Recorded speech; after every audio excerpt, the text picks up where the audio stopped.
नमस्कार मित्रांनो. तर आज एक खूप मोठी दुर्घटना घडलेली आहे.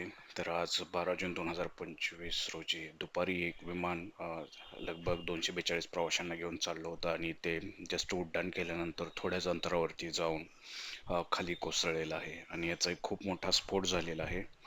तर हे जे विमान होतं त्याच्यामध्ये जवळपास एवढे म्हणजे ते सर्व फुल प्रवाशांनी भरलं होतं. ह्याच्यामध्ये क्रू मेंबर पण होते आणि लगभग याच्यामध्ये सर्व प्रवासी आणि त्याच्यासोबतच त्यांच्या सर्व काही बॅगाचं सामान वगैरे होतं.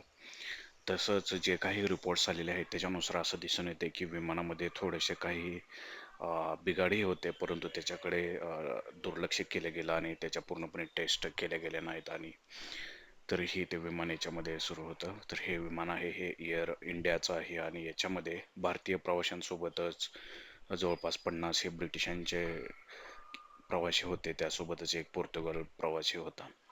तर हे विमान हे अहमदाबादकडून लंडनला जाण्यासाठी निघाले होते आणि हे विमान जवळपास दुपारी 1:45च्या वेळेस चालले होते.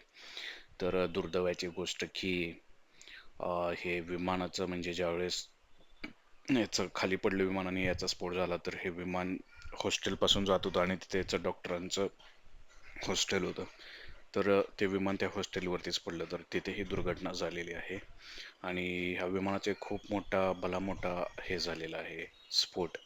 तर याच्यामध्ये खूप मोठ्या प्रमाणात जीवितहानी झालेली आहे. तर जे कोण फॅमिली म्हणजे जे काही लोक असतील त्यांच्यासाठी हे खूपच दुःखद घटना आहे. तर सर्वांनी म्हणजे त्यांच्यासाठी एक प्रार्थना करावी आणि त्यांच्या आत्मशांती लाभावी हे असं आहे. तर अशा काही घटना व्हायला नकोत आणि जे काही एअर इंडिया वगैरे आहेत त्यांनीही याच्यामध्ये व्यवस्थित लक्ष घेऊन टेस्ट देऊन व्यवस्थितच चाचणी करून हे विमान